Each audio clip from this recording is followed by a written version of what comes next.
ఉమేష్, అన్యాయం లేనిది ఎక్కడ? అసలు మన దేశంలో ఏ డిపార్ట్మెంట్ సక్రమంగా పనిచేస్తుందో నువ్వు చెప్పు. ఆటో వాడు రాంగ్ రూట్ లో వచ్చాడనుకో, వాడిని మనం చెంపదెబ్బ కొడతాం. ఇంకా కోపం వస్తే చెప్పు దెబ్బ కొడతాం. అదే బలిసిన వాడు ఆడి కారేసుకొచ్చి రేసుల పేరుతో జనం మీదకెళ్లి జనాలను చంపుతుంటే వాడేం చేయగలిగాం?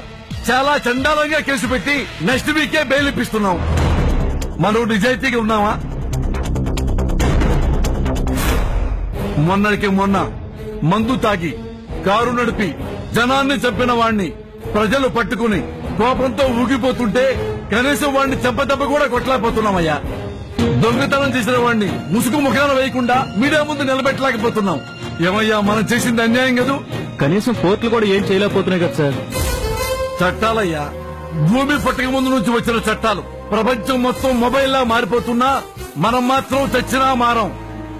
ఒకడు 100 కోట్లు బ్యాంకులో లోన్ తీసుకుంటాడు, ఎగ్గొడతాడు, వాడికి రాజ్యసభ ఇస్తాం, వాడికి మంత్రి పదవి ఇస్తాం. కనీసం వాడిని రికవరీ చేయడానికి, వాడి దగ్గర డబ్బు లాక్కోవడానికి వాడి గడప కూడా ఎక్కలేకపోతున్నామయ్యా. కానీ ఒక రైతు చిన్న బ్యాంకు లోన్ తీసుకుని పంటలు సరిగా పండకపోతే డబ్బులు మేము కట్టలేమంటే ఇంటికెళ్లి బ్యాంకు వాళ్ళు వాళ్ళ పొలాలు లాక్కుంటారు, వాళ్ళ పెళ్లాల మెడలో గొలుసులు లాక్కుంటారు, వాళ్ళ ఇల్లు జప్తు చేస్తారు. ఇదయ్యా మన చట్టం.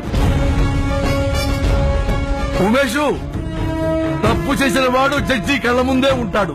కానీ వాళ్ళ లాయరు, ఏమండి మా క్లయింట్ ఆరోగ్యం బాగోలేదు, హాస్పిటల్లో ఉన్నారు, ఎలా అరెస్ట్ చేస్తారు అంటే అరెస్ట్ చేయలేని పరిస్థితి. ఒకడు బతుకున్నవాడే ఎంఆర్ఓ ఆఫీస్ కి పింఛన్ కోసం వెళ్తే నేను బతుకున్నాను బాబోయ్ అని సర్టిఫికెట్ ఇస్తే తప్ప పింఛన్లు ఇవ్వలేని పరిస్థితి. ఇదయ్యా మన దేశం దౌర్భాగ్యం. మనం కాగితాలను నమ్మినట్టుగా కళ్ల ముందు నిజాల్ని నమ్మలేకపోతున్నాం. బక్కవాడి మీద చూపించే కోపం బలిసిన వాడి మీద చూపించలేకపోతున్నాం. ఏవయ్యా, నువ్వెప్పుడైనా హాస్పిటల్కి వెళ్ళావా? వెళ్లే ఉంటావులే. హాస్పిటల్కి వెళ్తే జ్వరానికి కనీసం ₹1,00,000 అవుతున్నాయి. ఆ డాక్టరు అన్ని టెస్టులు చేస్తాడు, కళ్ళు, కాళ్ళు, చెవులు, ముక్కు, ముందు వెనక మొత్తం. అసలు జ్వరానికి తప్ప అన్ని టెస్టులు రాస్తాడు. తీరా మనకేదో డౌట్ వచ్చి వేరే హాస్పిటల్కి వెళ్లి సార్ ఈ టెస్టులు చేశారు ఆ డాక్టర్ గారు, అయినా జ్వరం తగ్గట్లేదంటే ఆ టెస్టులన్నీ పక్కన పడేసి మళ్లీ కొత్తగా ఆ డాక్టర్ గారు ముక్కు, చెవులు, కళ్ళు, కాళ్ళు, బ్రెయిన్ మొత్తం టెస్ట్ చేస్తాడు.